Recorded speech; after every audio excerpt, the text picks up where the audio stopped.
Nyuci baju tugas suami atau istri? Suami. Nyuci piring tugas suami atau istri? Suami. Ya, masak tugas suami atau istri? Suami. Oke. Jadi semua tugas rumah tangga tugas siapa? Suami. Tugas istri apa? Baik. Tugas suami itu adalah qanitatun hafidhatun bima hafidhallah. Tugas istri itu adalah tunduk patuh kepada suami. Jadi kalau suami nyuruh ngepel, kalau suami nyuruh masak, kalau suami nyuruh nyuci piring, kalau suami nyuruh nyapu, berarti jelas. Berarti selama ini bunda menjalankan tugas di rumah tangga bukan tugas bunda, tapi tugas bunda dalam rangka patuh kepada suami sebagai bagian ibadah kepada Allah Subhanahu wa taala.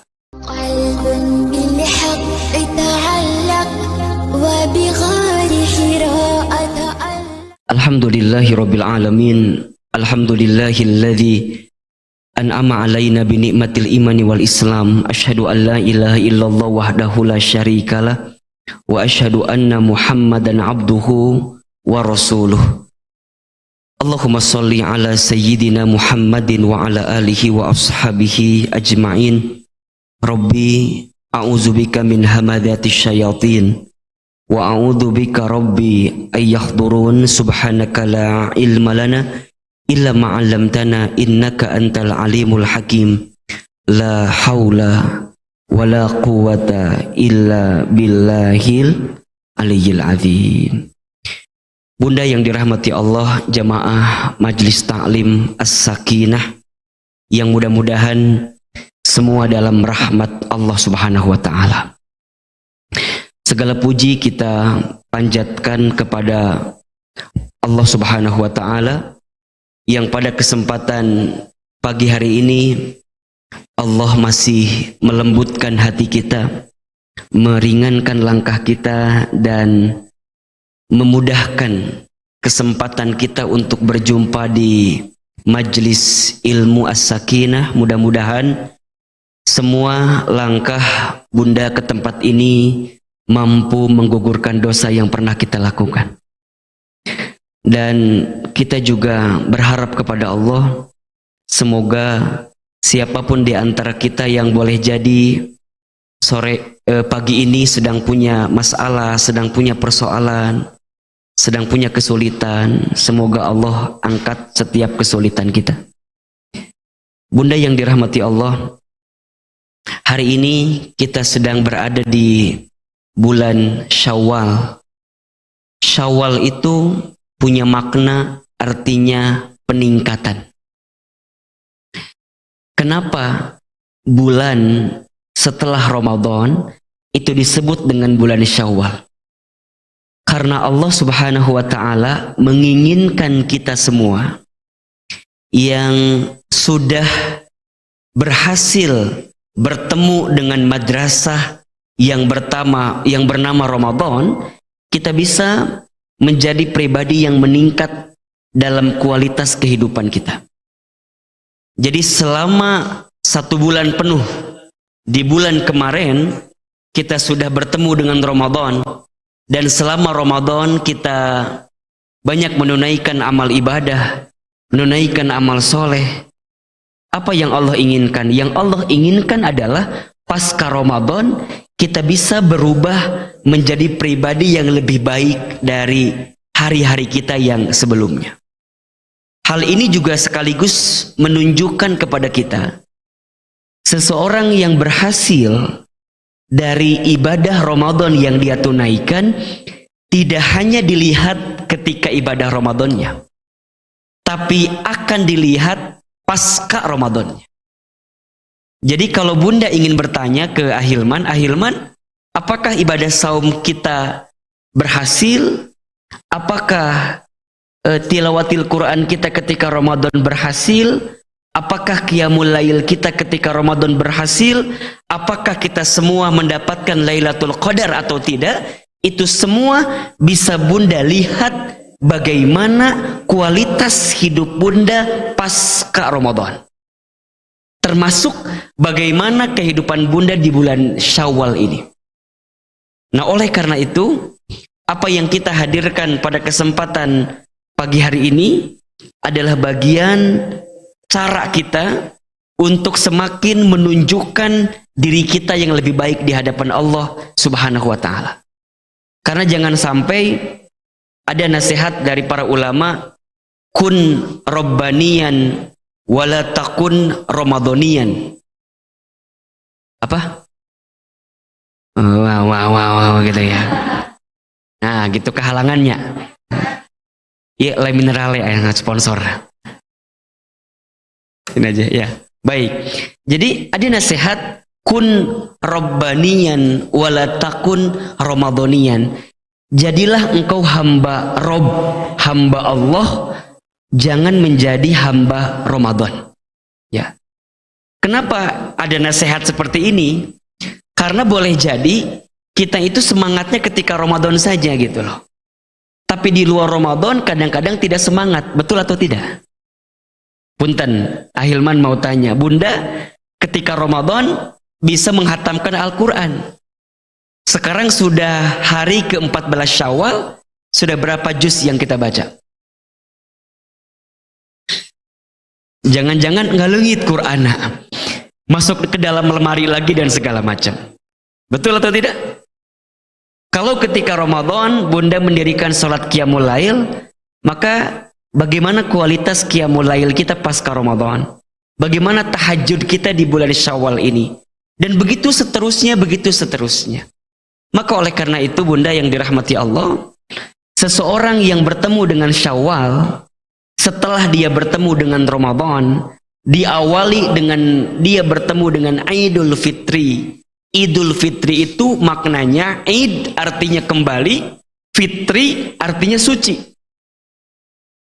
Sehingga orang yang bertemu dengan Idul Fitri artinya kembali kepada kesucian. Ustadz Hilman, kenapa disebut kembali kepada kesucian? Karena seseorang yang bertemu Idul Fitri berarti dia sudah melalui hari-hari Ramadan, dan selama Ramadan dia menunaikan banyak ibadah, dan setiap ibadah yang kita tunaikan ketika Ramadan itu berpotensi mengampunkan dosa-dosa kita. Semua ibadah. Saum Ramadan mengampunkan dosa-dosa kita. Qiyamul Lail, sholat tarawih ketika Ramadan mengampunkan dosa-dosa kita. Infak sedekah mengampunkan dosa-dosa kita. Tilawatil Quran mengampunkan dosa-dosa kita. Jadi semua amal ibadah Ramadan kita itu berpotensi mengampunkan dosa-dosa kita, sehingga ketika kita bertemu dengan Idul Fitri kita kembali kepada kesucian. Dan hari ini jika Bunda selama 1 Syawal sampai 14 Syawal ini mungkin tidak ada dosa yang kita lakukan, tidak ada maksiat yang kita kerjakan, insya Allah kita masih berada dalam kesucian itu. Sehingga kita seringkali menyampaikan ketika masuk Idul Fitri satu ungkapan, satu ucapan yang seringkali Bunda hadirkan. Apa ucapannya? Taqabbalallahu minna wa minkum siyamana wa siyamakum kullu amin wa antum bi khair. Taqabbalallahu minna wa minkum. Semoga Allah menerima amal ibadah kami dan amal ibadah kamu sekalian. Siyamana wa siyamakum. Semoga Allah menerima amal ibadah saum kami dan amal saum kamu sekalian. Kullu amin wa antum bi khair. Semoga setiap tahun yang kita lalui adalah tahun-tahun yang terbaik. Makna tersiratnya adalah agar kita semua berdoa kepada Allah semoga dipertemukan kembali dengan bulan suci Ramadan. Sehingga ketika Idul Fitri itu kita berbahagia, lantas kita mengucapkan kalimat minal aidin wal faizin. Apa artinya? Udah kenceng salah lagi kan gitu. Jadi minal aidin wal faizin itu artinya bukan mohon maaf lahir batin. Keur masalah copy paste deui. Dihanapna salah keluarga Bapak Agus. Bapak Agus teh Ada di sini yang suka ngirimin lebaran pakai copy paste, ayah. Ya. Mungkin tangan tak bisa bergerak, stroke baronan. Mungkin bibir tak bisa terucap gitu ya. Jadi minal aizin wal faizin itu artinya bukan mohon maaf lahir batin, artinya adalah minal aizin, semoga kita menjadi orang yang kembali. Kembali pada apa? Kembali kepada kesucian, kembali kepada kebaikan, kembali kepada kefitrahan gitu. Wal faizin, dan semoga kita menjadi orang yang berhasil, orang yang menang, orang yang sukses, kira-kira begitu. Bagaimana caranya? Mohon maaf lahir batin. Jadi caranya adalah dengan saling memaafkan di antara kita. Jadi bagian cara untuk bisa membuat kita minal aizin wal faizin, caranya adalah dengan saling memaafkan di antara kita.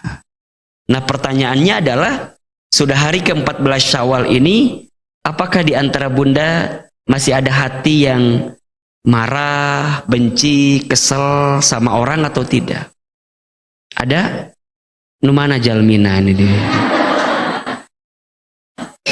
Ya, kalau masih ada, belajarlah untuk bisa memaafkan kesalahan orang lain itu. Kenapa Ustadz? Karena sesungguhnya di antara ciri orang yang berhasil dari ibadah Ramadan, dia menjadi orang yang bertakwa kan? Coba perhatikan ke sini nih, mungkin saya cek ya. Jadi bunda, kelihatan nggak apa yang kelihatan? Saya belum nulis apa-apa ya. Jadi orang yang bertemu dengan Ramadan, kemudian dia mendirikan siam, mendirikan saum ketika Ramadan, ya, mendirikan saum ketika Ramadan, maka saum yang dia tunaikan itu dan termasuk ibadah turunannya, sengaja Allah perintahkan kepada kita agar kita menjadi orang yang apa? Ya ayyuhalladzina amanu kutiba alaikumusiyam kama kutiba alal ladzina min qablikum la'allakum. Allah inginkan kita menjadi orang yang bertakwa. Ya. Jadi Ramadan sudah selesai. Ketika Ramadan kita menunaikan ibadah saum, apa yang Allah inginkan agar kita menjadi orang yang bertakwa. Jelas sampai di sini? Oke. Nah, takwa itu secara sederhana ada dua dimensi yang harus bunda hadirkan. Yang pertama, ada dimensi secara individu. Secara apa? Jadi secara pribadi, kita harus menjadi orang yang makin baik dalam kehidupan kita di hadapan Allah Subhanahu wa Ta'ala. Apa di antara cirinya? Allah sampaikan di Quran surat Ali Imran ayat 133. Setidaknya itu. Quran surat Ali Imran ayat 133. Wasari'u ila maghfiratin mir rabbikum wa jannatin arduhas samawati wal ard uiddat lil muttaqin. Ya. Allah tuh ingin banget setelah kita menunaikan semua amal kebaikan kita menjadi orang yang bertakwa. Orang bertakwa itu kan orang yang makin taat, tunduk patuh kepada Allah, menjalankan semua perintah Allah, meninggalkan semua larangan Allah. Sehingga dia punya kebiasaan untuk apa? Wasari'u. Dia bersegera ila maghfiratin mir rabbikum, untuk mengejar ampunan Allah Subhanahu wa Ta'ala. Wa jannatin arduhas samawati wal ard, dan dia mengejar surganya Allah yang luasnya lebih luas daripada langit dan bumi. Jadi orang yang bertakwa pasca Ramadan itu, dia makin paham apa yang menjadi tujuan hidupnya, apa yang menjadi orientasi hidupnya, apa yang menjadi tugas selama hidupnya, yakni senantiasa mendekatkan dirinya kepada Allah Subhanahu wa Ta'ala. Dikit-dikit minta ampun, dikit-dikit istighfar, dikit-dikit menjalankan semua apa yang Allah perintahkan dalam kehidupannya. Dia meninggalkan semua larangan Allah dalam kehidupan. Sehingga secara individu nanti dia akan punya fokus yang sangat jelas gitu loh. Pertama misalnya tujuan. Coba Bagi orang bertakwa, apa tujuan hidupnya? Coba Bunda nih Ustadz tanya. Bunda udah hidup berapa tahun selama ini? Ya, tergantung wajah memang kelihatan ya. Boleh jadi ada yang 40 tahun, 50 tahun, sok Ahilman tanya. Sudah bertahun-tahun Bunda tahu nggak tujuan kita tuh apa sih sebenarnya? Bukan. Tujuan tuh berarti goals. Yang kita inginkan tuh apa sih? Hah? Surga, oke. Yakin masuk surga? Oke. Sebelum masuk surga apa dulu tiketnya? Meninggal dulu. Nah, karena meninggal heula ieu teh. Bunda ingin masuk surga. Kan ada tiketnya tuh. Tiketnya tuh apa selama hidup ini? Apa? Amal. Bunda tuh beramal untuk dapetin apa? Pahala. Apa? Tah eta jawaban teh meuniasa riweuh. Tujuan hidup kita itu Bunda ridho Allah. Ridho Allah tuh paling utama Bunda. Kalau Allah sudah ridho dengan kita, maka kita akan diberikan kebaikan dalam hidup ini. Ahilman, apa itu ridho Allah? Ridho Allah itu adalah semua hal yang mengundang cintanya Allah ke kita. Jadi ridho Allah itu akan datang saat kita menjalankan apa yang Allah sukai, apa yang Allah senangi. Jelas? Jadi bukan apa yang kita sukai, tapi apa yang Allah sukai. Bunda, pagi ini ada dua pilihan. Antara taklim dengan senam zumba. Contoh ini mah. Sok menurut Bunda, di antara dua pilihan itu, antara taklim dengan senam, mana yang kira-kira Allah lebih ridho? Belum tentu. Kalau taklimnya niatnya bukan karena Allah, belum tentu Allah ridho. Betul nggak? Jadi gimana Ustadz? Berarti ridho Allah itu akan datang ketika kita mengerjakan semua apa yang Allah sukai, termasuk bagaimana kita menghadirkan hati yang ikhlas karena Allah. Ridho Allah. Kalau Allah udah ridho dengan kita, maka Allah akan ampuni dosa-dosa kita. Kan gitu. Kalau Allah sudah ampuni dosa kita, maka kita layak masuk apa? Surga. Jadi Bunda nggak akan masuk surga kalau belum diampuni oleh Allah. Ya nggak? Jadi istilahnya kayak tiket masuk itu ya harus dapat ridho Allah, ampunan Allah, surganya Allah. Sehingga orang bertakwa, dia berhasil bertemu dengan Ramadan selama 1 bulan, ya kan? Dia sudah terbiasa dengan hari-hari baik selama Ramadan. Dia bertemu dengan sekolah Ramadan yang kemudian nanti secara individu dia makin taat kepada Allah.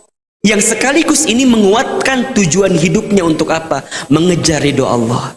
Sekarang Ahilman tanya, kira-kira Bunda sudah usia sejauh ini, Allah tuh udah ridho belum dengan kita? Halo? Kira-kira Allah tuh udah ridho atau belum dengan kita? Jangan-jangan selama ini kita hanya mengedepankan apa yang kita sukai, bukan apa yang Allah sukai. Jelas? Sok Ahilman tanya, Bunda selama ini lebih mengedepankan apa yang Bunda sukai atau yang Allah sukai? Kita mah seringkali mengedepankan apa yang kita sukai, bukan apa yang Allah sukai. Contoh sederhana, contoh. Bunda punya suami. Halo? Nah sih Bunda kalau saya ngomong suami setengah hulang gitu. Mikir naon sih dengan suami sih punya masalah berat pisan sama suami teh. Baru Ahilman tuh ngomong gini, coba Bunda punya suami. So, Bunda punten ya, punten. Bunda punya suami. Oke, jelas? Punya atau tidak? Yang punya, yang enggak jangan ngaku-ngaku punya ya. Bisi punya, suami siapa? Suami tetangga. Hati-hati. Bunda punya suami, punten ya. Suami Bunda teh mohon maaf, ternyata tidak sesuai harapan kita. Mungkin belum sesoleh harapan kita. Coba, kalau Bunda punya suami yang belum sesuai harapan kita, Allah senangnya kita berbuat seperti apa kepada suami? Tetap melayani suami dengan baik atau biasa-biasa aja? Kan yang terbaik mah kita tetap melayani suami sebagaimana tugas kita. Tapi kadang-kadang kita memperturutkan kemauan kita. Ahilman, naon atuh? Masa nggak seimbang? Suami aku begini, masa aku harus begini, kan begitu? Berarti kita masih mengedepankan hawa nafsu kita, bukan mengedepankan apa yang Allah mau dengan kita. Jelas? Simpel aja di situ. Padahal Bunda tahu ya, ridhonya istri itu salah satunya ada di mana? Suami. Teh Bunda, suami Bunda teh pintu surga. Tapi suami yang seperti apa dulu memang gitu ya. Tidak semua memang ya. Sok Ustaz tanya nih, sederhana ini pertanyaannya tapi dalam. Bunda punten. Kalau Bunda punya suami Bunda nggak pernah sholat, tapi suami Bunda memerintahkan Bunda sholat, ikuti atau enggak? Nah, ada yang jawab enggak lagi kan ya. Ada yang nggak jawab, nah menitah ka urang mari kita sholat. Nah itu nggak boleh gitu Bunda. Jadi kalau suami mungkin secara individu dia tidak menjalankan kewajibannya, tapi dia masih memerintahkan Bunda untuk berbuat kebaikan, maka Bunda harus mengikuti apa yang disampaikannya. Karena itu berupa kebaikan. Oke, suami sekarang ngomong begini, Bunda, aku tuh ya senang lihat kamu kalau keluar rumah tuh nggak pakai jilbab. Ikuti atau enggak? Kenapa?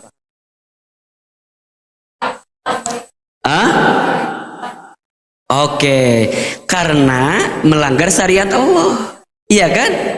Berarti kita itu harus tunduk patuh kepada suami selama suami memerintahkan sesuatu yang memang diperintahkan oleh Allah dan tidak melanggar aturan Allah. Bunda mau ngaji, izin ke suami. Suami nggak ngizinin, berangkat atau tidak? Salah. Coba, Bunda mau ngaji, izin ke suami nggak ngizinin, berangkat atau tidak? Oke.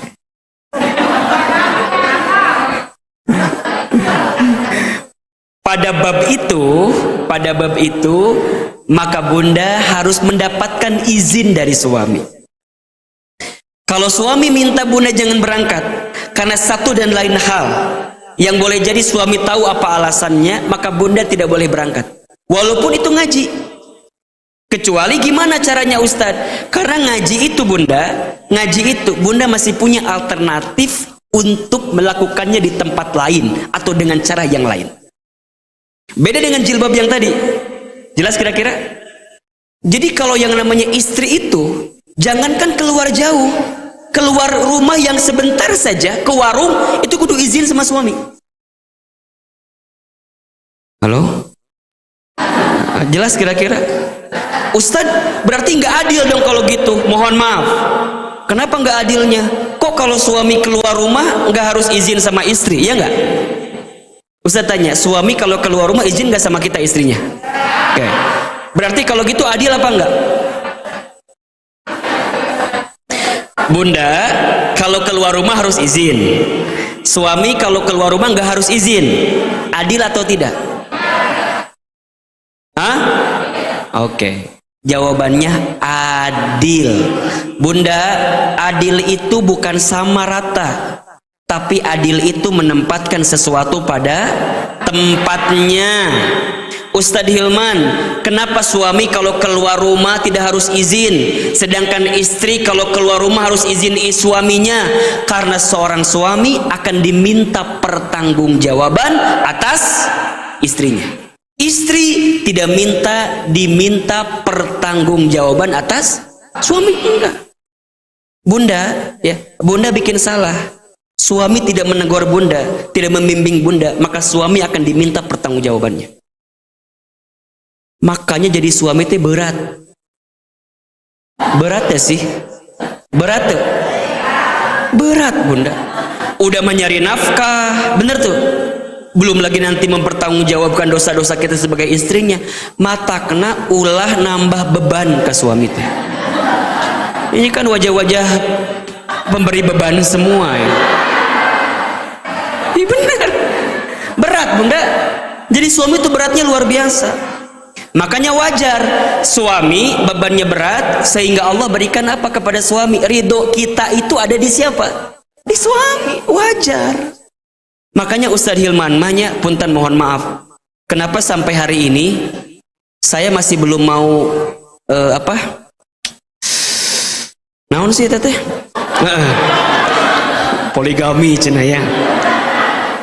Ustadz mah kenapa masih belum mau untuk poligami? Bukan tidak ya, tapi belum ya.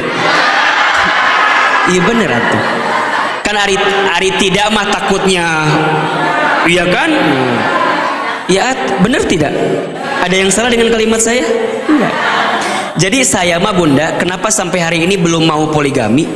Satu jawabannya, saya belum tentu siap dan mampu untuk poligami. Satu aja belum tentu bisa mempertanggungjawabkannya. Oh berarti Ustadz kalau yang sudah siap boleh dong poligami. Wallahu alam kebalikan. Tapi kalau bunda nanya ke saya, Ustadz Hilman mau poligami atau enggak? Saya jawab enggak. Tahun ini mungkin enggak. Enggak ya, saya boleh. Jujur saya enggak. Bunda ya, karena beratnya luar biasa. Makanya jadi suami itu berat, tanggung jawabnya berat, sehingga bunda harus memastikan bagaimana ridhonya kita itu bisa dapat dari yang namanya suami kita. Sampai kemudian kita akan mendapatkan ridhonya Allah, ridhonya sahabat ampunan Allah, surganya Allah. Ini tujuan kita. Orang bertakwa secara individu dia tahu apa orientasi hidupnya. Kalau tadi tujuan, kalau sekarang orientasi. Apa orientasi itu? Orientasi itu dasar dia melakukan sesuatu itu apa sih? Jawabannya adalah akhirat.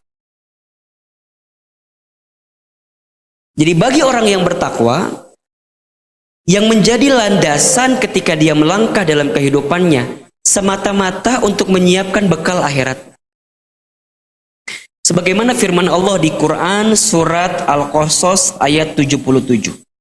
Wabtagi fima atakallahu darul akhirah. Dan carilah keutamaan urusan akhirat. Wala tansa nasibaka minad dunya. Tapi jangan lupakan juga urusan dunia. Lihat kalimatnya. Fokus utamanya apa? Akhirat. Dunia hanya penyerta saja. Islam itu tidak melarang kita mencari dunia, tidak. Islam itu memerintahkan kita untuk mencari dunia, tapi jadikan dunia kita untuk mendapatkan apa? Akhirat kita. Tetap tujuan utamanya adalah akhirat. Sehingga bagi orang yang bertakwa, kalau dia kehilangan kesempatan untuk mendapatkan kebaikan akhirat, maka dia akan merasakan sedih, gelisah luar biasa. Tapi kalau dia kehilangan urusan dunia, maka dia akan biasa aja. Karena itu urusan dunia yang Allah pun perintahkan kepada kita, wala tansa nasibaka, biasa aja dengan urusan dunia. Kalau bunda biasa sholat tahajud, kemudian tadi malam bunda saking nyenyaknya tidur, kemudian kesiangan tidak bisa sholat tahajud, nyesel atau enggak? Orang bertakwa itu akan nyesel luar biasa. Tapi kalau bunda belum merasakan penyesalan itu, berarti bunda belum masuk kategori orang yang bertakwa sesungguhnya. Jadi orang bertakwa itu kalau kehilangan kesempatan akhirat, dia akan menyesal semenyesal-menyesal. Bunda hari ini ada taklim, kemudian bunda kehilangan kesempatan taklim itu. Padahal bunda pengen banget taklim, tapi kehilangan kesempatan taklim itu. Menyesal atau tidak? Kalau menyesal, berarti bunda sudah punya kualitas ketakwaan di dalam hati. Bunda ada kelas tahsin, bunda ikutan kelas tahsin di As-Sakinah, kemudian bunda harus absen karena satu dan lain hal. Bunda menyesal luar biasa, ya Rob, saya nggak bisa ikut kelas tahsin, ya Rob. Menyesal karena kehilangan kesempatan akhirat, maka bunda masuk kategori orang yang bertakwa tadi. Sebaliknya, kalau urusan dunia yang hilang, biasa aja. Sekarang saya mau tanya, bunda lebih sering sedih ketika kehilangan akhirat atau kehilangan dunia? Hah? Bunda kesini tadi naik motor, pulang dari masjid motornya hilang. Sedih atau enggak? Terus gimana kalau udah sedih? Hah? Nah, kalau orang bertakwa, ketika dia kehilangan urusan dunia, dia akan anggap biasa aja. Ya sudah, memang harus hilang, ya sudah hilang. Tinggal dia ikhtiar saja untuk mencari kembali. Dia nggak akan frustasi berlebihan, nggak akan kokosehan di tengah jalan, ketabrak ke mobil, nggak akan motor. Udah dari situ dia nggak mau ngaji lagi. Aku mah trauma ngaji teh. Naon leungit motor. Jadi dunia bagi dia kecil. Kecil. Suami dunia atau akhirat? Jadi kalau dia kehilangan suami, dunia atau akhirat itu? Kalau dia kehilangan suami, jika suaminya hanya sekedar menjadi pendamping di dunia, ya biasa aja. Makanya apa nasihat kata Nabi SAW? Simpanlah duniamu di tanganmu, jangan menyimpan duniamu di hatimu. Di sini mah nyimpennya siapa? Allah aja. Tapi kalau pernak-pernik dunia, simpannya di mana? Di tangan. Fisik dunia ini akan ada. Jadi dunia itu sifatnya sementara, Bunda. Jadi kalau Bunda mau membedakan ini dunia atau akhirat, simpel aja. Dunia itu sifatnya sementara, fana. Kalau akhirat, kekal. Jelas? Jadi yang sifatnya sementara itu pasti apa? Dunia. Yang kekal namanya apa? Akhirat. Bunda baca Quran, dunia atau akhirat? Akhirat. Kenapa kekal? Setiap bacaan Quran kita akan ke bawah walaupun nanti kita kembali kepada Allah saat kita wafat. Iqra'ul Quran fa innahu ya'ti yaumal qiyamah syafi'an li ashabi. Bacalah Al-Quran karena setiap bacaan Al-Quran kita akan menjadi syafaat ketika nanti hari kiamat. Ta'lim, Bunda berangkat ngaji, man salaka tariqan yaltamisu fihi ilman sahalallahu lahu bihi tariqan ilal jannah. Barang siapa yang memudahkan langkah kakinya untuk datang ke majlis ilmu, maka Allah akan mudahkan langkahnya untuk bisa mendapatkan surga. Majlis ilmu kekal. Persahabatan kita yang dibangun dalam ketakwaan kekal. Al-akhillau yauma idzin ba'duhum li ba'din aduwwun ilal muttaqin. Kata Allah dalam Al-Quran, akan ada satu masa di mana teman dekat, teman setia, teman sekomunitas, teman semajlis taklim nanti akan menjadi musuh ketika hari kiamat. Illal muttaqin, kecuali persahabatan yang dilandasi dengan ketakwaan di hadapan Allah Subhanahu wa taala. Jadi semua yang kita lakukan yang sifatnya kebaikan itu akan kekal sampai ke akhirat sana. Itu namanya akhirat. Tapi kalau dunia sifatnya hanya sementara. Harta yang kita miliki, dunia atau akhirat? Dunia. Sementara saja. Gimana agar menjadi urusan akhirat? Jadikan dunia kita sebagai wasilah mendapatkan akhirat kita. Suami kita, dunia atau akhirat? Dunia. Bagaimana agar kita tetap bersama dengan suami kita sampai akhirat? Jadikan suami kita, rumah tangga kita menjadi wasilah kita untuk mendapatkan akhirat kita. Jelas kira-kira? Jadi dunia bukan orientasinya, tapi akhirat yang jadi orientasinya. Sekarang ahilman tanya, Bunda berumah tangga, sudahkah rumah tangga kita menjadi jalan untuk mendapatkan akhirat kita atau tidak? Tetap suami kita, tetap anak-anak kita, tetap cucu kita, lihat keluarga besar kita, sudahkah menjadi keluarga yang bisa mengantarkan kita ke surga atau tidak? Sekarang saya mau tanya, Bunda, kalau mau mendapatkan akhirat dari suami, harus punya suami yang soleh atau punya suami yang tidak soleh? Belum tentu. Bunda, nih perhatikan di sini ya.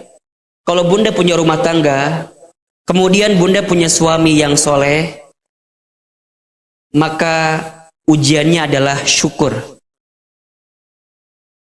Apa ujiannya? Syukur. Tapi kalau Bunda punya suami yang salah, apa ujiannya? Sabar. Dua-duanya berpotensi bisa masuk surga dengan keadaan suami seperti apapun. Makanya kalau Bunda pernah mendengar baiti jannati, apa itu artinya? Rumahku, surgaku. Apa maknanya? Rumah seperti surga gitu. Ayah di dia nu gitu. Jadi rumahku surgaku itu maknanya adalah bagaimanapun keadaan rumah kita bisa mengantarkan diri kita masuk ke dalam surganya Allah Subhanahu wa taala. Khadijah itu dijanjikan sebagai perempuan yang masuk surga karena punya suami yang soleh, Muhammad sallallahu alaihi wasallam. Fatimah menjadi perempuan yang dijanjikan masuk surga karena punya orang tua yang soleh, yaitu baginda Muhammad sallallahu alaihi wasallam. Tapi bunda harus lihat, ada seorang perempuan bernama Asiyah binti Muzahim dijanjikan masuk surga karena sabar punya suami Fir'aun yang tidak soleh. Di sini ada yang punya suami kayak Fir'aun? Ada? Ada kayak Fir'aun? Baik. Bunda, setidak soleh suami bunda di rumah, saya yakin tidak seperti Fir'aun. Betul? Paling seperti Korun lah. Tidak. Jadi gimana Ahilman? Saya ingin sampaikan kepada bunda begini, bunda sayang, apapun keadaan rumah tangga kita hari ini, bunda masih punya potensi untuk bisa mendapatkan surganya Allah Subhanahu wa taala. Karena Ahilman masih mendapatkan kalimat begini, Ustadz, aku mah udah putus asa lah asup surga teh. Kunaon gitu, atuh kumaha Ustadz suami aku teh soleh. Kumaha carana aku bisa masuk surga? Ayo gitu teh. Terus si ujungna manena liar sorangan, gelo we ujungna. Padahal dia masih punya potensi bisa masuk surga, tergantung bagaimana dirinya gitu. Makanya kalau bunda nih punya suami nggak bisa baca Quran, bunda kudu bisa baca Quran. Jelas? Jadi ulah Ustaz ngapain saya ikut tahsin ge percuma tuh. Suami aku nggak bisa baca Quran, kenaon coba? Nggak mual ngagobrak pingsan maut teh ujungna teh. Tegar bunda, tegar. Bunda kan yang sudah memilih suami bunda yang hari ini ada. Bener nggak? Nggak usah bilang gini, mun apal kieu mah udah nggak mau nikah sama suami aku teh. Ulah geus terlanjur. Iya nggak? Terima, jalani. Apa jawabannya? Terima, jalani. Jangan banyak ngeluh, capek. Betul nggak? Ngeluhnya aja udah capek. Gimana capeknya? Ngeluh berarti. Jadi ngeluhnya aja udah capek. Gimana capeknya? Ngeluh. Udah terima, jalani. Makanya bunda nih, mulai hari ini setelah kita pasca Ramadan itu, bunda tahu orientasi hidup bunda untuk apa? Untuk akhirat bunda. Maka dari sekarang siapkan bekal terbaik untuk mendapatkan urusan apa? Akhirat. Sok siapkan bekal ti ayeuna. Sok siapkan bekal. Bekal bunda teh udah banyak atau belum? Ulah sibuk ningali batur, ulah sibuk ngomongkeun batur, ulah sibuk dengan aib batur. Ngeus, sibuk buat diri kita sendiri. Karena nanti kita akan kembali masing-masing. Betul nggak? Bunda maut mah nanti di kuburan sorangan bunda. Betul? Jadi gimana Ustadz? Jangan terlalu memusingkan apa yang hari ini terjadi dengan diri kita. Siapkan bekal kita untuk akhirat kita nanti. Sok perbaiki diri kita, perbaiki semua apa yang Allah perintahkan kepada kita, tinggalkan apa yang Allah larang dalam kehidupan kita, agar kemudian kita bisa mendapatkan urusan apa? Akhirat kita. Yang ketiga, tahu tugasnya apa.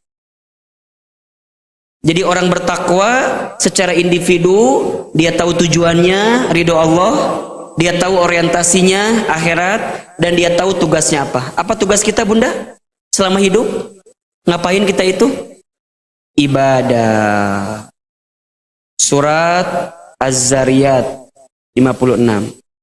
Wa ma khalaqtul jinna wal insa illa liya'budu.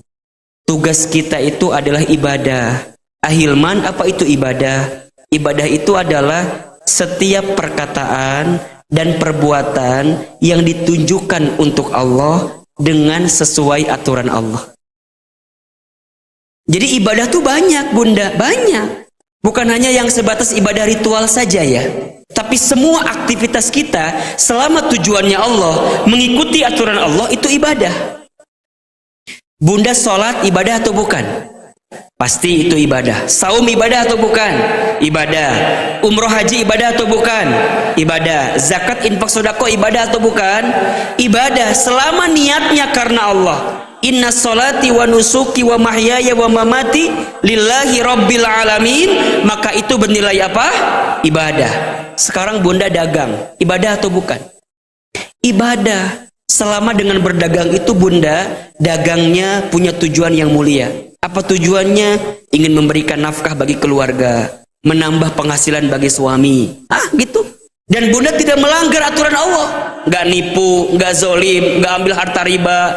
Kemudian bunda nggak jual sesuatu yang buruk-buruk. Bunda nggak ngurangin timbangan. Bunda nggak ngurangin kualitas barang. Maka itu menjadi ibadah. Jadi ibadah itu semua perkataan perbuatan yang ditujukan untuk Allah dengan cara Allah, itu namanya apa? Ibadah. Dan boleh jadi lebih banyak ibadah yang non ritual dibanding ibadah yang ritual. Betul apa enggak? Bunda masak ibadah atau bukan? Ibadah. Tapi kemunker masak, bunda ngadumel, ngomong tepara ruku, kesal sama suami, jadi ibadah atau ente? Hilang ibadahnya. Jelas? Jadi ibadah itu semua perbuatan kita yang ditujukan untuk Allah, untuk mengejar ridhonya Allah. Karena tahu tugas bunda adalah ibadah kepada Allah. Sok Ahilman tanya, punten, ngepel tugas suami atau istri? Suami. Tugas siapa? Suami. Nyuci baju tugas suami atau istri? Suami. Nyuci piring tugas suami atau istri? Suami. Ya, masak tugas suami atau istri? Suami. Oke. Jadi semua tugas rumah tangga tugas siapa? Suami. Tugas istri apa? Baik, tugas suami itu adalah qanitatun hafidhatun bima hafidhallah. Tugas istri itu adalah tunduk patuh kepada suami. Jadi kalau suami nyuruh ngepel, kalau suami nyuruh masak, kalau suami nyuruh nyuci piring, kalau suami nyuruh nyapu, berarti jelas. Berarti selama ini bunda menjalankan tugas di rumah tangga bukan tugas bunda, tapi tugas bunda dalam rangka patuh kepada suami sebagai bagian ibadah kepada Allah Subhanahu wa taala. Jelas nggak kira-kira? Jadi ulah ngadumel. Ya, nyeseh. Ayo mah ayam mesin cuci kan. Jangan pas lagi nyuci baju itu jangan kesel. Kan bunda kadang-kadang suka keselnya, suami gaji 1 juta, merek gitu. Pahalanya hilang bunda, hilang pahalanya. Kalau suami minta sesuatu kepada bunda, selama bunda mampu bunda berikan. Ya, pintu surga itu bunda. Mah, temenin ayah yuk. Ayah, tanggal sabaraha ieu teh? Ayah mah jatahanat awal bulan. Tanggal 1 sampai 5. Punten. 5 kaluhur mah punten we. Digembok. Nggak boleh bunda. Ibadah. Bunda, jadikan setiap hari kita apa? Ibadah. Ibadah. Kamu suami istri mah, ibadahnya teh every minute, setiap detik. Bunda, jadi rumah tangga itu ibadah yang paling lama, ibadah yang paling panjang. Betul atau tidak? Bunda menatap suami dengan penuh kecintaan, itu ibadah. Ibadah. Makanya bunda kalau lagi ada suami di rumah, liatin. Ibadah. Ya, bunda melayani suami ibadah. Jadi semua ibadah. Bahkan bagi perempuan, ya Allah, masuk surga teh masya Allahnya. Sampai kata Nabi diberikan satu kabar gembira bagi kita wahai para istri. Apa kata Nabi?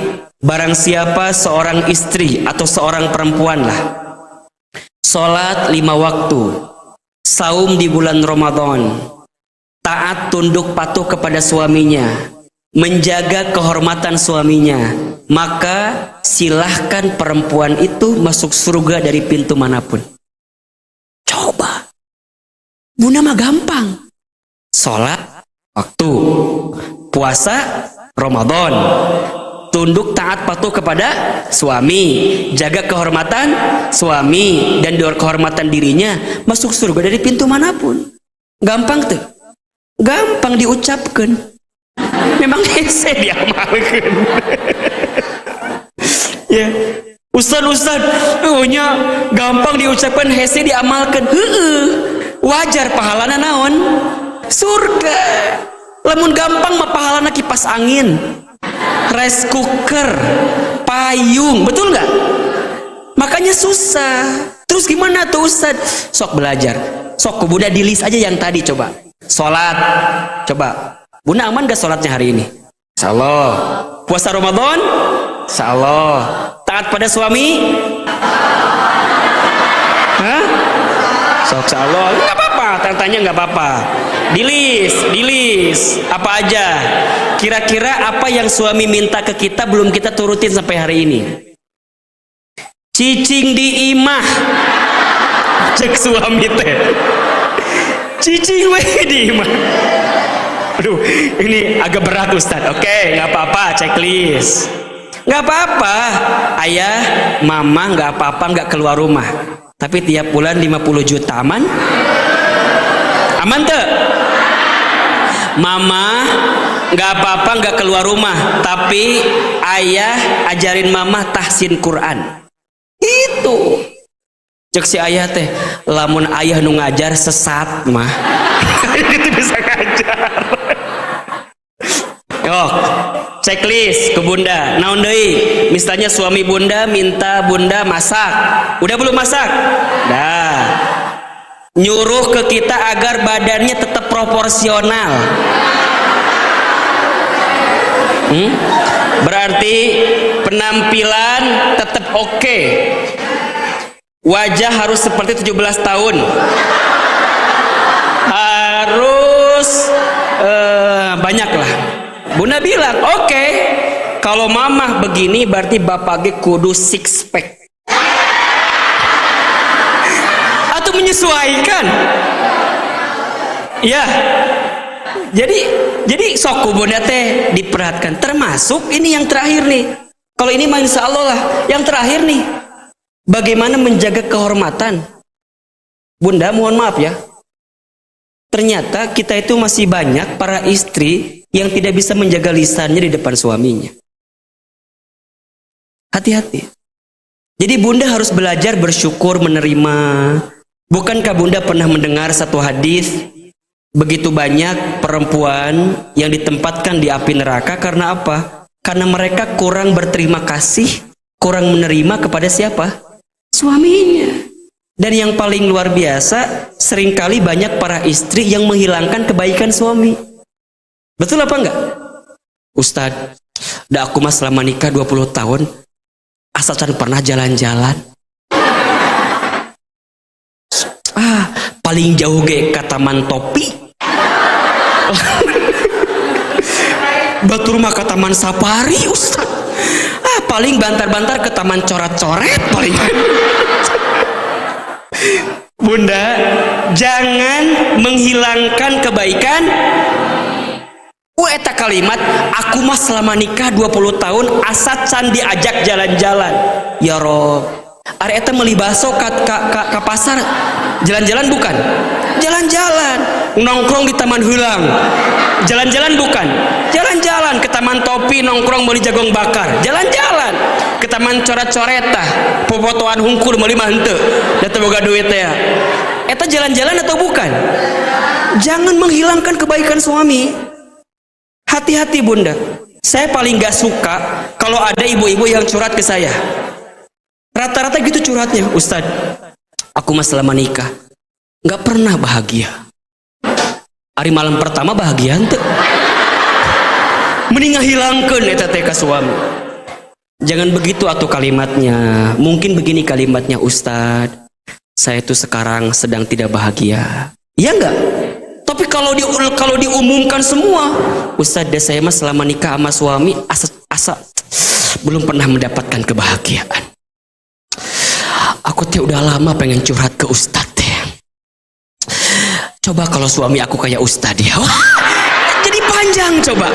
Dari curhat ka dia jadi kaditu coba. Mata Ustadz mah bunda, aduh punten pisannya. Kalau udah ada yang curhat dan curhatnya langsung menjelekkan suami, pohon maaf, Ustadz mah langsung skip tah. Skip. Punten, mangga keluar. Kumaha gitu? Kalau ada masalah di rumah tangga kita, jangan nyalahin pasangan kita. Nyalahin siapa? Suami kita. Jangan nyalahin kita, jangan nyalahin pasangan kita, nyalahin siapa? Kita. Jadi bunda tuh kalau pas cerita gini, kira-kira kalimatnya, Ustadz, mungkin saya tuh punya masalah karena banyak dosa saya ya. Ah itu lebih enak tuh. Tak atau gitu mikir, adik itu banyak, kan lebih enak ke saya. Kita mah kadang-kadang suka ngebalikin ke suami kita, ngebalikin ke pasangan kita. Coba lisan, belajar. Termasuk juga ini pesan bagi para suami. Para suami juga harus pandai menata hati, menata kata di depan istri kita kan. Istri itu kalau sedang bicara cukup satu, diam, dengarkan. Itu aja. Jadi kalau kita datang ke kondangan nih sama istri kita kan suka ditoel-toelnya. Oke, di kondangan jaga matanya. Kita jaga mata. Cek suami teh, nyamah, insya Allah. Emang kenapa sih mama cek gitu wae sama bapak teh? Pak, inget di kondangan teh gelis-gelis, cantik-cantik. Ingat, mamah paling cantik. Suami nggak usah ngomong harusnya mah, iya aja. Baik mah, iya mah, gitu. Kalau ngomong, mah, emang kunaon sih? Kan gitu kan? Emang kunaon sih? Mencurigaan banget ke papa teh. Bapak, inget sejarah membuktikan. Ternyata si bapak pernah punya masa lalu teh gitu. Yang pernah membuat sesuatu yang tidak baik di hati istrinya. Udah pak, gak usah banyak ngomong. Kalau istri bicara langsung aja. Baik, sami'na wa ata'na. Diam aja. Diam. Makin banyak ngomong, aduh, makin keluar banyak kesalahan yang lain. Emang kunaon sih mah? Bapak, ingat sejarah membuktikan. Bapak teh setiap pulang dari kondangan pasti aya nomor WhatsApp anyar wae. Terus selama kondangan tah moal nyaman. Pak atuh dah. Bapak mah gak pernah dengerin mama sekali-kali mah tuh pak. Mama teh sedih. Ya udah tuh bapak kudu kumaha ayeuna. Udah pokoknya mah turunkan mama di hareup. Aduh eta. Kalau suami sudah mendapatkan kata-kata dari istri, turunkan mama di depan. Dieu eta teh. Direm kumaha? Digas ngomong wae kan gitu. Set, direm akhirnya. Set. Ya mah turun. Kamu tega ya sama kita turun, tega. Ya udah tuh aku teh kudu kumaha. Kamu yang keluar suami teh. Kamu tega ya, aku suruh nyupir sendiri gitu bawa mobil kamu. Liur. Jalan, magang perut istrinya teh. Kenapa mah perutnya? Nanya, atuh lihat mama kumaha wajahnya. Oh ya udah. Mama lapar ya. Ulah nanya. Iya, sudah. Nanya apa sih kan? Ya udah, mama mau makan apa? Ya kan? Apa jawaban istri biasanya? Bunda, kalau dapat jawaban terserah, tahu nggak? Seperti membunuh hati suami. Liur eta. Mama mau makan apa tuh mama? Mama mau makan apa mama teh? Terserah. Ya sudah. Ngomong terus sampai di depan rumah. Istrinya pernah ngomong gini, Pak, di sana tuh ada lele yang enak banget, tapi suaminya tuh nggak ngerti teh gitu. Dah lurus we terus. Sampai rumah, matiin mesin mobil, masuk rumah ke dapur masak mie sorangan. Ditanya ke suamina, mama kok masak mie? Banjur sorangan. Aduh, ya Allah, ya Robbana, ya Karim. Jadi bunda ya, panjang coba. Dari awal kondangan, di kondangan gak jadi ke kondangan, karena berantem, di jalan juga mau diturunkan juga gak jadi, pengen makan terserah, sampai rumah masak mie terjadi, diguyurkan ke orang, ngabubat. Tuh kan, kalau yang ngerasa mah ketawa, ya teteh udah pasti ada yang begitu. Jadi bunda memang ya, jadi istri soleha itu gampang diucapkan tapi berat dilakukan. Makanya lihat dong tagline As-Sakinah. Terlahir sebagai wanita itu takdir, namun menjadi soleha itu pilihan. Maka yuk gabung di As-Sakinah Muslimah. Ini promesi jadi gitu. Ya Allah bunda, sok bunda, sekarang tanggal 14 Syawal kita harus menjadi pribadi yang bertakwa secara individu. Tapi bukan hanya individunya ya, tapi juga harus takwa secara sosial. Secara apa? Sosial. Jadi individu tuh kita belajar hidup makin dekat ke Allah, makin taat ke Allah. Jadi bunda, kalau sedang ada masalah dalam urusan dunia kita, ingat Allah aja. Ingat dunia kita pasti akan selesai. Seberat apapun masalah bunda, jangan menjadi orang yang seakan-akan paling banyak masalahnya. Biasa aja, badai pasti berlalu, hujan pasti berhenti, jomblo pasti menikah, gitu aja, tenang. Ya, ombak pasti ada surutnya, ya enggak? Jadi enggak usah kemudian, Ustaz, aku mah hidup teh udah enggak semangat. Tinggal ngantosan maut teh abi mah Ustaz. Ayo mulai bunda yang hari ini hidupnya dihabiskan dengan air mata, hapus air matanya, buka hatinya, melangkah lebih baik. Ingat bunda, hidup bunda itu jangan hanya dihabiskan dengan kesedihan dan kegelisahan ya, jangan menghadirkan kegelisahan dengan terlalu khawatir terhadap masa depan kita. Jangan juga mengungkit kesedihan terhadap sesuatu yang pernah terjadi di masa lalu kita. Terlalu bodoh kalau seperti itu kita. Jalani hari ini, tarik nafas yang dalam, katakan Alhamdulillah. Begitu banyak nikmat yang Allah berikan kepada kita. Jelas? Berkali-kali Ustadz sampaikan, bunda, Allah itu begitu banyak ngasih nikmat sama kita. Ya? Tidak kurang yang Allah berikan kepada kita. Yang kurang siapa? Yang kurang diri kita saja. Allah mah sempurna, Allah mah luar biasa. Ustadz Hilman, apakah Allah luar biasa? Ya, jelas. Siapa yang kurang? Diri kita aja. Kita kurang apa? Dikasih nikmat kurang syukur, dikasih uji kurang sabar, ketika beramal kurang ikhlas, ketika ada takdir kurang ridho, kalau dikumpulin kurang ajar. Jadi yang kurang itu siapa? Kita. Kalau bunda tidak bahagia, berarti bunda kurang syukur, kurang sabar, kurang ikhlas, kurang ridho. Ujungnya kurang ajar. Dan kalau bunda melihat nikmat Allah dengan sempurna, mak pasti akan bahagia. Kalau bunda hari ini disakiti oleh suami, ingat, ada kebahagiaan yang bunda akan dapatkan. Apa itu? Boleh jadi dari anak-anak bunda. Dan Allah mah begitu bunda. Ada satu kesedihan kita pada bab A, Allah berikan kebahagiaan pada bab B. Gitu. Jadi ulah ngerasa hirup orang teh sedih selamanya. Allah tuh inginkan kita menjadi hambanya yang bahagia. Rabbana atina fid dunya hasanah wa fil akhirati hasanah wa qina azab. Berarti kalau yang memilih bahagia itu kita atau Allah? Allah memilih kita bahagia, kita yang memilih kita juga bahagia. Bahagia itu bukan dicari, tapi bahagia itu diciptakan. Ada orang yang mencari kebahagiaan dengan harta, belum tentu yang hartanya banyak bahagia. Betul nggak? Banyak yang hartanya melimpah, nggak bahagia. Ada orang yang mencari bahagia dengan pangkat jabatan tinggi, belum tentu bahagia. Betul? Ada orang yang bahagia dengan punya rumah yang luas, belum tentu. Ada orang yang rumahnya luas, tapi seakan-akan sempit rumahnya.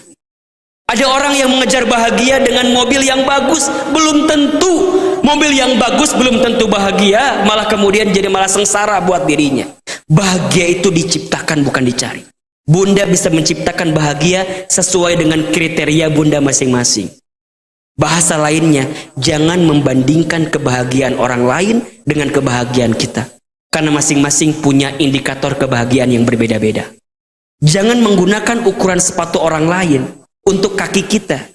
Karena masing-masing kaki punya ukuran sepatu masing-masing. Nggak bisa.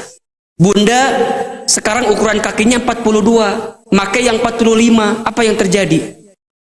Oblag, tengenahan, kegedean. Bunda 42, pakai yang 41, apa yang terjadi? Kesempitan, kekecilan, masing-masing punya bahagia. Maka bahagiakan hidup kita. Terlalu sayang, hidup ini dihabiskan dengan air mata terhadap sesuatu yang tidak usah kita sedihkan selama ini. Ustadz nggak mau ada jamaah as-sakinah, murung, galau, gelisah. Bahagia. Apa kabar bunda? Alhamdulillah. Luar biasa. Tenang di hati Allah. Itu dong. Imaulah, apa kabar semuanya? Alhamdulillah. Biasa. Tadi sering bunda, Ustaz kalau kajian teh nggak sinkron antara wajah dan ucapan teh. Apa kabar? Nanya wae lah Ustaz yang seliur kali ngaji. Alhamdulillah. Alhamdulillah. Coba Ustaz mau tanya, hari ini banyak nggak nikmat yang kita dapatkan? Nikmat apa coba? Sehat. Nikmat apa lagi? Nggak usah jauh-jauh, hidup. Bunda masih hidup ayeuna teh. Betul apa enggak? Bunda dikasih hidup, bahagia atau tidak? Nikmat atau bukan? Nikmat sehat, nikmat bernafas, nikmat melihat. Allahu Akbar. Bunda pas tadi bangun, di samping masih ngelihat suami di kamar kita, nikmat. Untung tidak melihat suami di kamar pembantu kita. Mana suami? Masuk kamar pembantu. Nikmat atau bukan? Nikmat. Bunda bangun tidur masih menemukan suami di samping kita, itu nikmat. Untung tidak di samping kamarnya sahawe pembantu. Bunda punya anak masih manggil bunda, mau kemana? Dede ikut atuh kan gitu ya. Ulah piluan mana emang geus diiman.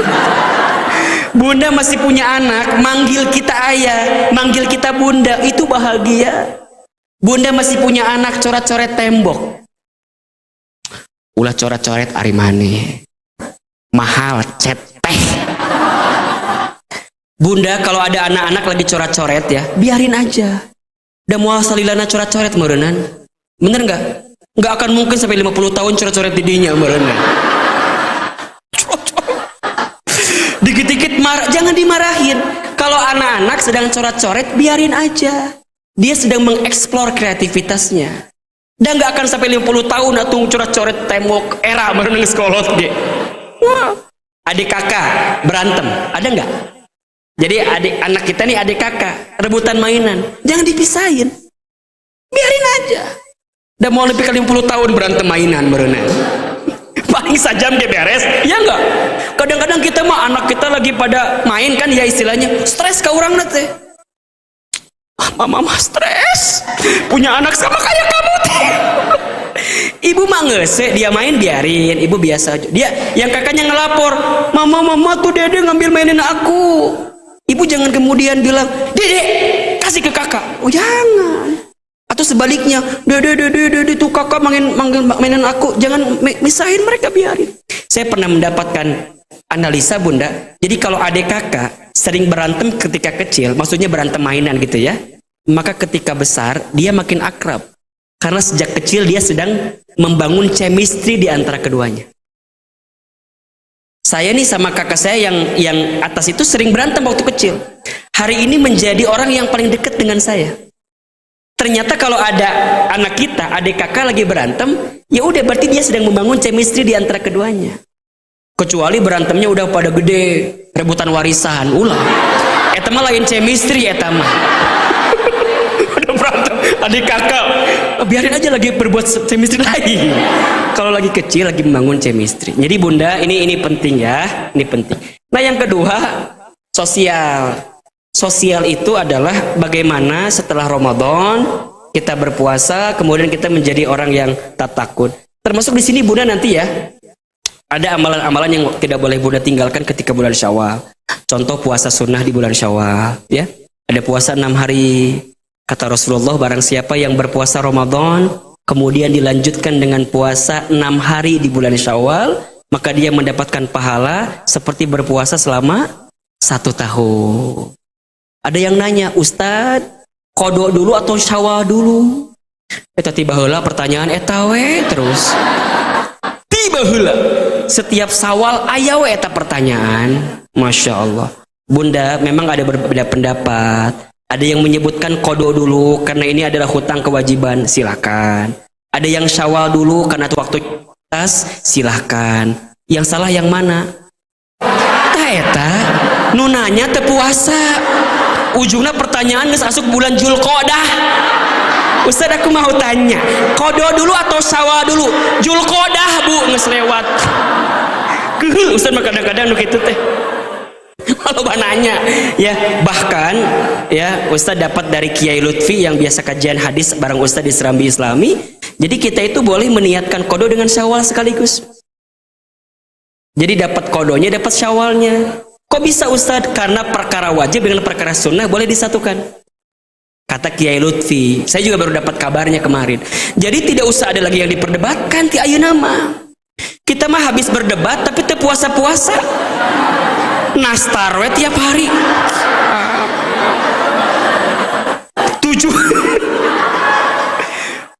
7 hari pertama Syawal, Ustadz, opor belum habis. Tamu masih banyak. Hampers juga masih banyak Ustaz. Jadi belum puasa, lanjut deh. Hari ke-10 kedua mulai, kan padahal banyak tuh. Hari ini luar biasa tuh. Ayamul bid juga dapat, puasa sunnah Syawal juga dapat. Tapi kadang-kadang aya we alasan teh. Ustaz, lagi pada sibuk halal bihalal. Jadi aya we godaan bau teh puasa teh. 10 hari ketiga, keburu halangan deui, head lagi terjadi puasa. Nanya segan puasa henteu. Bahaya. Jadi bunda pastikan ya, jangan sampai lupa tuh puasa sunnah Syawal. Nah, yang kedua ini ketakwaan secara sosial bunda. Bagaimana caranya? Ternyata bunda, takwa itu ada 4 huruf katanya, ya kan? Huruf ta, huruf qaf, huruf wawu, huruf ya. Nah, masing-masing hurufnya ini memiliki makna yang sekaligus harus menjadi perilaku kita agar kita mendapatkan gelar tatakun dalam kehidupan. Huruf yang pertama ta. Apa itu ta? Tawadu. Orang yang bertakwa itu secara sosial hidupnya makin tawadu. Apa itu tawadu? Rendah. Apa rendah hati teh? Tidak sombong. Apa tidak sombong? Rendah hati, bolak-balik we didinya. Ya. Jadi rendah hati itu adalah dia sadar diri, dia paham betul bahwa apa yang dimilikinya saat ini hanyalah titipan dari Allah. Sehingga tidak menjadikan dia sombong atau ujub. Tidak sombong atau ujub. Apa itu sombong? Sombong itu artinya batalul haq wa gomtun nas, menolak kebenaran, membenci manusia. Nah, itu sombong. Apa itu ujub? Ujub itu membanggakan diri. Bicaranya seolah-olah semua karena dia, hebatnya dia, kerennya dia, padahal bukan karena dia. Semuanya dari siapa? Allah. Hati-hati bunda dengan sifat sombong ini. Karena sombong ini adalah perkara yang akan mengantarkan kita ke dalam api neraka. Baju sombong itu hanya boleh dipakai oleh Allah Subhanahu wa taala. Hanya Allah yang boleh sombong. Kita ini nggak boleh sombong. Jangan besar kepala, nanti tercukup helm.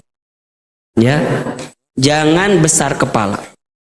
Mulai hari ini belajarlah makin tawadu, rendah hati. Ahilman, gimana caranya agar kita bisa rendah hati? Caranya sadar diri. Kalau kita nggak punya apa-apa dan bukan siapa-siapa. La haula wala quwata illa billah. Gimana caranya agar sadar diri? Ingat mati. Kalau kita semua pasti akan mati. Rendah hati, sadar diri, ingat mati. Itu dibulak-balik pasti ketemu. Kalau bunda mau rendah hati, sadar diri. Kalau bunda mau sadar diri, ingat mati. Kalau bunda ingat mati, pasti rendah hati. Kalau bunda rendah hati, pasti sadar diri. Kalau ada yang muji bunda, jangan kemudian bunda dipermainkan dengan pujian itu. Ya Allah, bunda, ini cantik banget. Apa jawabannya? Alhamdulillah, hadza min fadli Rabbi. Ini semua dari Allah. Bunda, cantik banget. Tuh nyanyi tuh pasti. Dia make up aku mah mahal kali. Tuh si gamane. Semua balikin ke Allah. Bunda punya anak soleh, punya anak berprestasi. Ini semua izin siapa? Gak boleh bilang, nya tuh anak orang mah pinter, da kumaha mamahna. Lamun pinter kumaha mamahna, lamun bodoh. Ustad, da anak aku mah aduh bodoh pisan di sekolah teh. Kunaon gitu? Nggak tahu sih karena mah gara-gara bapana. Dah baheula bapana di sekolah teh bodoh pisan. Boleh, Bun. Jadi orang yang rendah hati mah ngelihatnya ke kita. Kalau dia bicara, bicaranya bukan membesarkan dirinya, tapi membesarkan siapa? Allah. Bunda, tipis-tipis ujub teh. Siganu bukan ujub, padahal ujub. Ustad, alhamdulillah, bunda mah memang sih tidak belum soleha banget Ustad. Tapi insya Allah setiap malam gak pernah lewat tahajud Ustadnya. Ya Ustad. Teh tipisnya, siga bukan ujub padahal dia sedang menceritakan dirinya. Bunda pernah nggak ada yang menemukan begini kalau nanya, Ustadz mau tanya terkait dengan jam ketika sholat tahajud, yang paling utama tuh jam berapa ya Ustadz? Karena bunda masih bukan sombong ya, paling jam 2:30 subuh bangun teh. Kira-kira boleh atau enggak? Itu kalimat pertanyaan ya, tapi ada bumbu-bumbu menceritakan dia bangun 2:30. Tipis-tipis. Terus gimana bagusnya Ustadz? Udah langsung atuh pertanyaannya. Ustadz, jam terbaik tahajudnya jam berapa? Cukup. Gak usah pakai embel-embel. Ustadz, apa hukumnya ngegibah? Cukup. Gak usah ditambahin bumbu yang lain. Ustadz, aku mah punya teman ya Ustadz. Jadi teman aku teh namanya Bu Ida ya. Nah Bu Ida teh Ustadznya lamun masak tehnya sok asep nate nyampe ke rumah saya. Kira-kira itu teh termasuk perkara yang diharamkan tidak Ustadz? Saya bukan gibah ya Ustadz. Eta teh gibah. Ngomongkan Ci Ida eta teh. Jelas kira-kira? Hati-hati dengan sifat apa? Ujub atau sombong. Orang yang bertakwa sifatnya tawadu. Huruf qaf. Qaf itu apa? Qanaah. Apa? Qanaah. Apa itu qanaah? Qanaah itu merasa cukup dalam urusan dunia. Bukan merasa cukup dalam urusan akhirat ya, bukan. Kalau urusan akhirat nggak boleh merasa cukup, harus merasa kurang. Tapi kalau urusan dunia harus merasa cukup. Bun, ngaji yuk. Aku mah qanaah Ustadz. Cukup ilmu yang aku dapatkan selama ini. Itu nggak boleh. Qanaah dalam urusan dunia. Ya, bunda punya mobil yang hari ini ada, terima itu. Punya suami yang hari ini ada, terima itu. Qanaah. Sifat merasa cukup dengan apa yang Allah berikan kepada kita. Huruf yang ketiga wau. Apa itu wau? Waro. Apa itu waro? Waro itu sifat kehati-hatian. Orang bertakwa itu hati-hati, Bunda. Hati-hati sekali. Kalau dia mau bicara, bicaranya hati-hati. Kalau dia mau update status, dibuat feed Instagram, hati-hati. Ahilman, apa yang perlu jadi indikatornya? Hati-hati. Satu, ini benar tidak ya? Dua, ini bermanfaat tidak ya? Tiga, kira-kira ada orang yang sakit hati nggak ya dengan apa yang saya posting ini? Lisannya terjaga. Dia nggak mau berkata-kata sesuatu yang buruk, takut menyinggung orang lain. Kul khairon au liyasmut. Katakan yang baik atau diam. Ketika dia makan, dia hati-hati. Ini halal nggak ya? Ketika dia masuk restoran, ini halal nggak ya? Jadi semua yang dia lakukan, yang dia katakan, waro, hati-hati. Sampai yang terakhir huruf ya, apa itu ya? Yakin. Orang bertakwa itu hidupnya makin yakin. Yakin sama siapa? Yakin sama Allah. Sehingga dia punya sifat. Apa sifatnya? Satu, peduli sama orang, rajin berinfak. Alladzina yunfikuna fis sarra'i wadh-dharra'i. Orang yang bertakwa itu gemar berinfak dalam keadaan lapang dan dalam keadaan sempit. Dia tidak akan takut kehabisan hartanya karena infak sedekah, karena dia yakin kepada siapa? Allah. Dia tidak akan capek dalam beramal karena dia yakin setiap amalnya akan dibalas oleh Allah. Yakin. Kemudian wal kadhiminal ghaid. Dia pandai menahan marah. Enggak sering marah-marah. Tersinggung sedikit, biasa aja. Diomongin, biasa aja. Disakitin hatinya, biasa aja. Dia pandai menahan marah. La taghdab walakal jannah. Jangan marah, untukmu surga. Ayo Bunda, siapa di antara kita yang masih sering marah-marah, belajarlah untuk menahan marah. Sifat yang sering marah itulah sifat yang akan mengantarkan keburukan dalam hidup kita. Penyakit itu datang karena sifat marah kita. Segala bentuk keburukan dalam hidup kita karena marah kita. Maka belajar menahan marah. Sampai yang terakhir, wal'afina anin nas. Orang yang bertakwa, dia mampu memaafkan orang lain. Masya Allah. Dah, simpel Bunda. Hidup ini ada di situ. Kalau Bunda sudah menjadi orang-orang yang bertakwa, berhasil dengan ibadah Ramadan yang ditunaikan selama ini, maka insya Allah Bunda bisa kembali kepada kesucian. Minal aidin wal faizi. Takwa. Allah inginkan kita menjadi orang bertakwa. Takwa secara individu, takwa secara sosial. Secara individu dia makin tahu tujuan hidupnya untuk dapetin apa? Ridho Allah. Orientasinya apa? Akhirat. Tugas hidupnya ngapain? Ibadah. Secara sosial dia makin apa? Makin baik dalam kehidupannya. Sehingga dia punya 4 sikap yang kemudian tersimpulkan dari huruf-huruf dalam kalimat takwa dalam bahasa Arab. Taknya apa? Tawadhu. Apa itu tawadhu? Rendah hati. Tidak sombong, tidak ujub. Karena tidak ada yang harus dia sombongkan dalam hidup. Sesungguhnya semuanya akan kembali kepada Allah. Huruf yang kedua apa? Qaf. Apa maknanya? Qanaah. Apa itu qanaah? Merasa cukup dalam urusan apa? Urusan dunia, ya. Tidak akan silau dengan apa yang orang lain miliki. Nggak akan silau.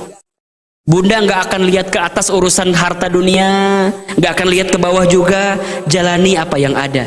Karena itu kebahagiaan yang paling hakiki dalam kehidupan kita. Cukup. Bahagia Bunda. Jangan minta dilebihkan, minta dicukupkan saja. Ya. Punya rumah, coba pilih, mau yang luas atau yang lunas? Bukan dong, luas dan lunas pasti ya. Cukup, ya nggak usah gede-gede lah. Cukup buat anak 5, ya nggak? Kamarnya 5, ya cukup. Punya mobil 5, cukup ya. Coba Bunda pengen punya mobil yang kayak gimana? Yang bagus atau yang pas? Yang pas bisa dipakai mobilnya. Bagus tapi nggak ada bannya, nggak bisa. Bagus remnya belum, tabrakan. Udah. Punya suami minta yang cukup. Minta yang cukup. Bunda jangan minta suami yang ganteng. Yang ganteng teh banyak menyakiti hati. Betul tidak? Bunda punya suami kayak Ustadz Hilman, capek. Saya nggak ganteng berarti ya. Sok Ustadz mau tanya, Bunda pengen nggak punya suami kayak Hilman? Enggak, jangan. Saya nggak mau masalahnya gitu ya. Jangan. Cari yang pas-pas aja. Pas ditinggalin, nggak bikin deg-degan. Iya nggak? Ada nggak Bunda yang punya suami ganteng deg-degan? Ayah, aduh, takut diambil orang. Ada. Pas aja. Ya, tapi pas juga nggak jelek-jelek amat. Biar dibawa kondangan nggak malu-maluin. Ya kan? Pas. Dilihat menyenangkan, ditinggal nggak bikin resah, ya kan? Malah bisa disedekahkan ke batur. Sok we, simpel. Jadi hidup mah pas we, ya. Huruf wau apa artinya? Waro. Apa itu waro? Hati-hati. Orang bertakwa makin hati-hati, ya. Kata-katanya hati-hati, perilakunya hati-hati. Huruf yang terakhir apa? Ya. Apa itu ya? Yakin. Orang bertakwa itu ya yakin. Tidak boleh lagi ada yang putus asa. Gak boleh ada yang pesimis. Gak boleh. Kalau Bunda, ingat ya, kalau Bunda hari ini masih diberikan usia oleh Allah, berarti Bunda masih disiapkan rezeki oleh Allah. Karena masih banyak di antara kita yang gelisah dengan rezeki. Ustadz engke kumaha, lain engke kumaha engke we. Lain kumaha engke kumaha, dibalik-balik liur ujungnya. Kumaha Allah we.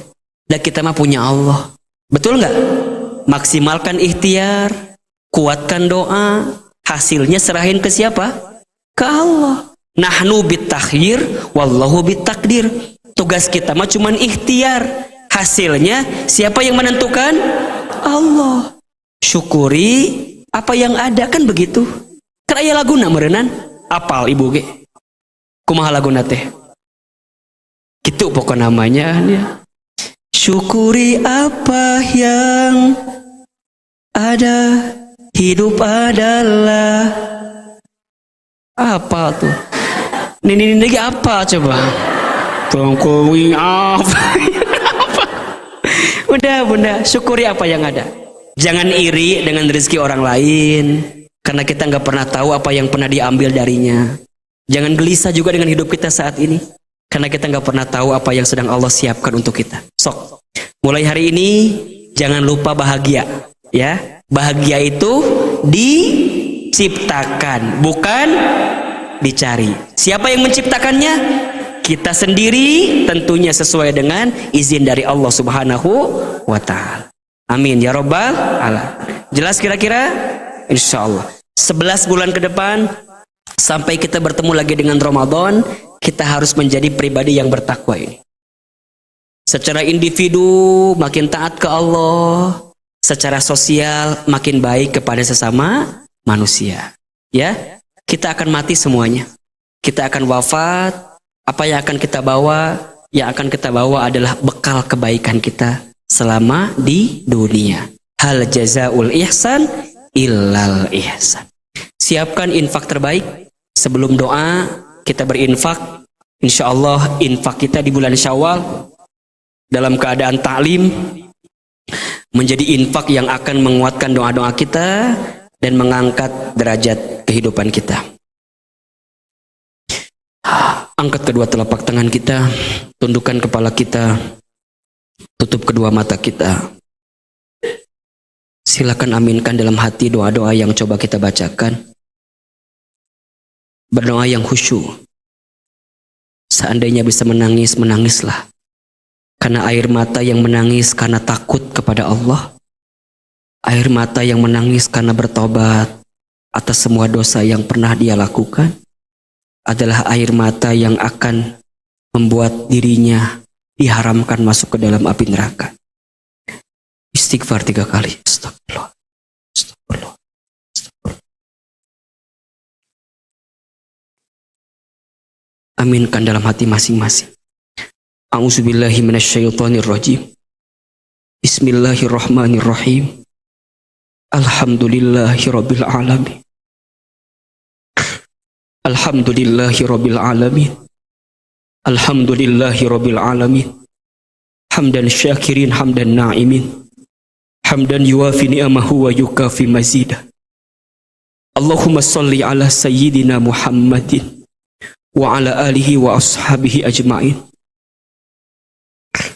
Ya Allah, ya Rahman, ya Rahim. Duhai Allah yang maha pengasih lagi maha penyayang. Ya Allah, ya Sami', ya Basir. Duhai Allah yang maha mendengar lagi maha melihat. Ya Allah, ya Syahid. Duhai Allah yang maha menyaksikan setiap isi hati kami. Ya Allah, ya Wasi'. Duhai Allah yang maha melapangkan hati kami. Ya Allah, ya Jami'. Duhai Allah yang maha mengumpulkan kami. Ya Allah, hari ini Engkau kembali kumpulkan kami.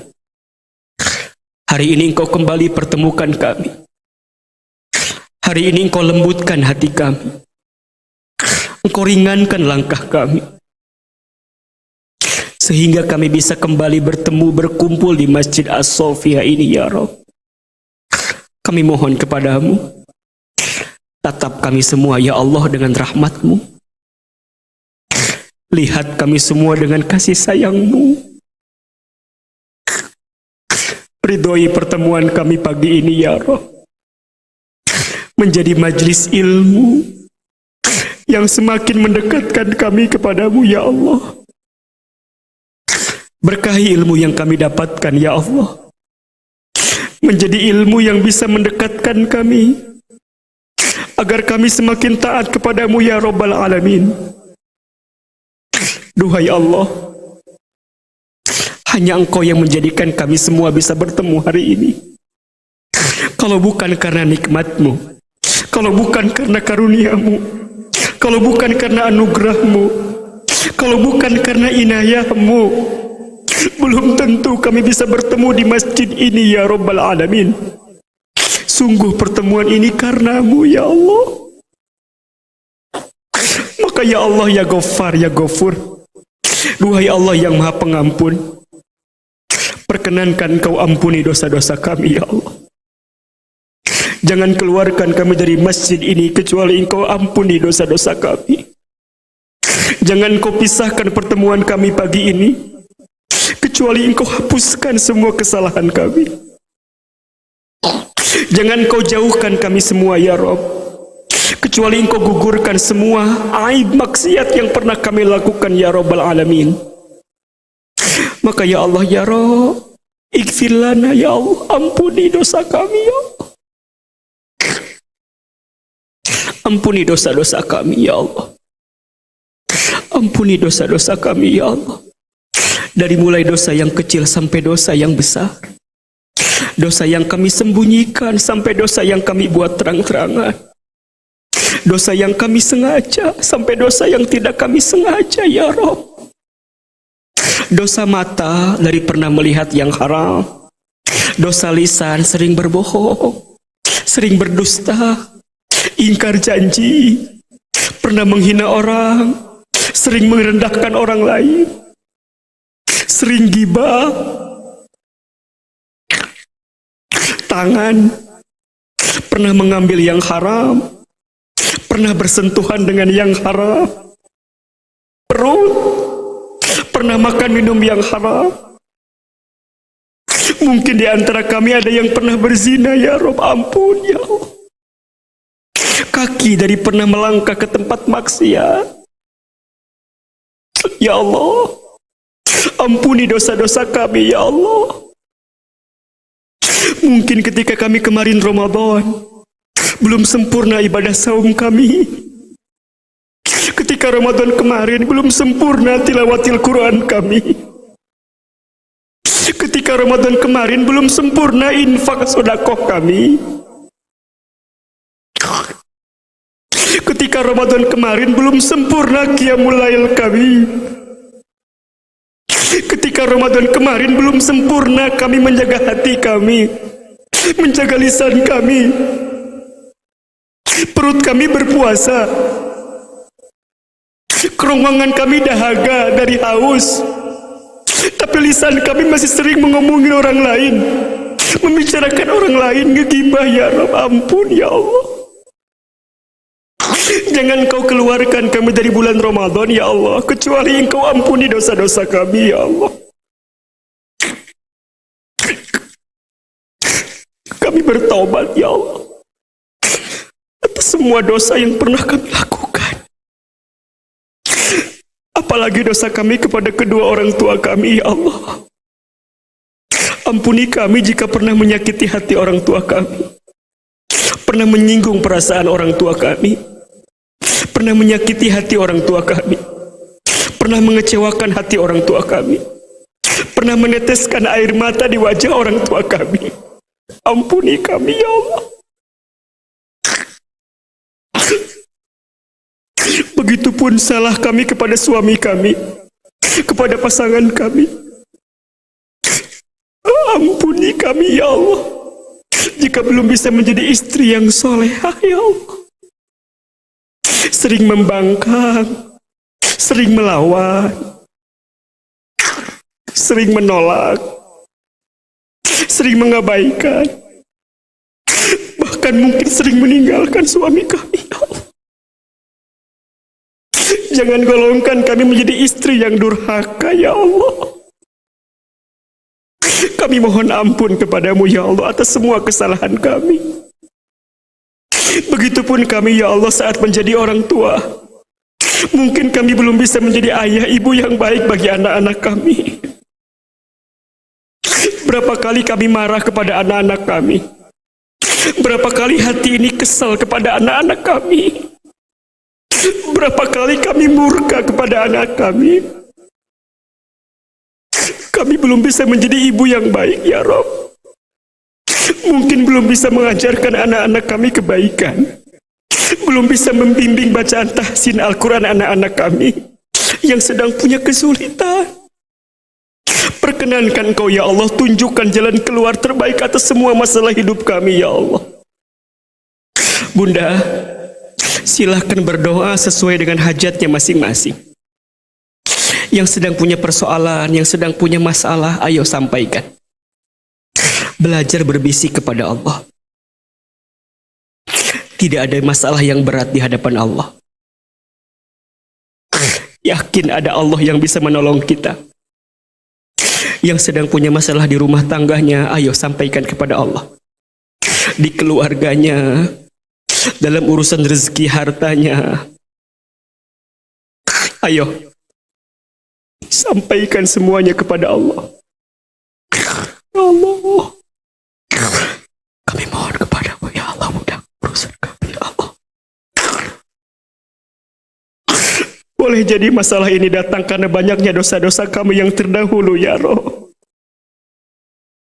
Boleh jadi persoalan datang silih berganti karena banyak maksiat kami yang terdahulu ya Rabb. Minta ampunlah kepada Allah Bunda atas semua kesalahan kita yang terdahulu.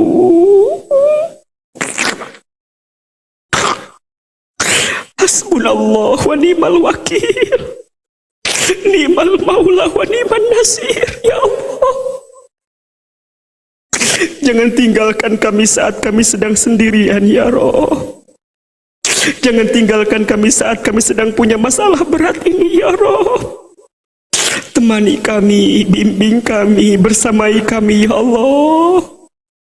Hanya Engkaulah tempat bersandar berharap kami atas semua masalah hidup kami ya Rabb. Bunda yakin Allah Maha mendengar, Allah Maha mengetahui tentang isi hati kami. Allah tahu apa masalah berat yang kita hadapi. Allah tahu. Kita serahkan sepenuhnya kepada Allah. Ya Allah, lembutkan hati kami ya Rabb. Ringankan langkah kami ya Rabb. Berikan kekuatan untuk kami ya Rabb. Tunjukkan jalan keluar terbaik untuk kami ya Rabb. Iyyaka na'budu wa iyyaka nasta'in. Ihdinas siratal mustaqim. Siratal ladzina an'amta alaihim ghairil maghdubi alaihim waladdallin. Ya Rabb, hanya kepadamu lah aku menyembah, dan hanya kepadamu lah aku meminta pertolongan. Tunjukkan jalan yang lurus ya Rabb untuk semua aktivitas kehidupan kami, rumah tangga kami, keluarga kami, rezeki kami semua ya Rabb. Kami mohon bimbinganmu, kami mohon arahanmu ya Rabbal Alamin. Maka ya Allah, mulai hari ini berkahi sisa usia hidup kami ya Allah, berkahi keluarga kami ya Allah, berkahi rumah tangga kami ya Allah, berkahi suami kami ya Allah, pasangan hidup kami ya Allah. Lembutkan hatinya ya Rabb. Hanya Engkau yang melembutkan hati suami kami, pasangan kami ya Rabb. Kami mohon, jadikan rumah tangga kami sakinah mawaddah warahmah ya Rabb. Berkahi anak cucu keturunan kami ya Allah. Soleh-solehahkan anak-anak kami ya Allah. Semua soleh-soleha ya Allah. Kami ingin saat nanti kami tua, anak-anak kami merawat kami, menghormati kami, menjaga kami ya Allah.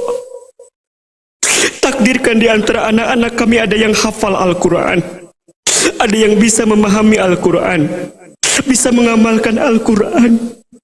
Saat kami wafat sakaratul maut, anak-anak kami membimbing bacaan talqin untuk kami, memandikan jenazah kami, menyolatkan jenazah kami, menguburkan kami, dan mendoakan kami saat kami sendirian di alam kubur ya Rabbal Alamin.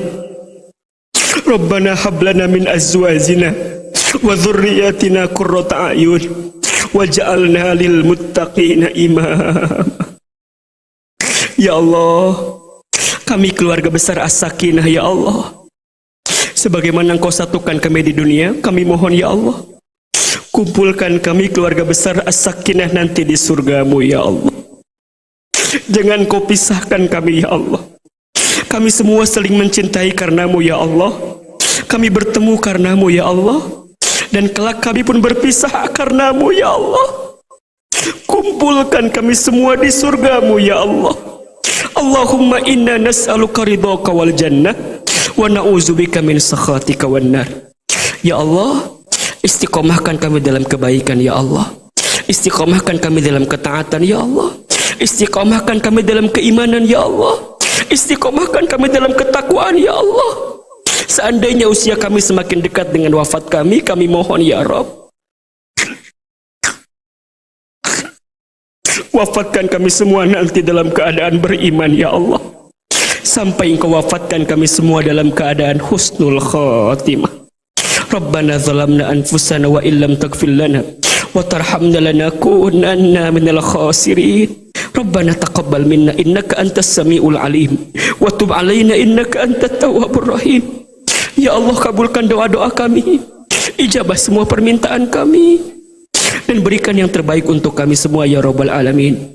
Rabbana taqabbal minna salatana wa qiyamana wa siyamana wa ruku'ana wa sujudana wa tamim taqsirana ya Rabbal Alamin. Taqabbalallahu minna wa minkum siyamana wa siyamakum kullu amin wa antum bi khair. Rabbana atina fid dunya hasanah wa fil akhirati hasanatan wa qina azabannar. Subhana rabbika rabbil izzati amma yasifun wa salamun alal mursalin walhamdulillahi rabbil alamin. Al-Fatihah. Alhamdulillahi rabbil alamin. Ar-Rahman Ar-Rahim. Iyyaka na'budu wa iyyaka nasta'in. Amin ya rabbal alamin. Silakan bersalaman kiri dan kanannya. Mohon maaf lahir dan batin. Mudah-mudahan Allah ampuni semua dosa-dosa kita.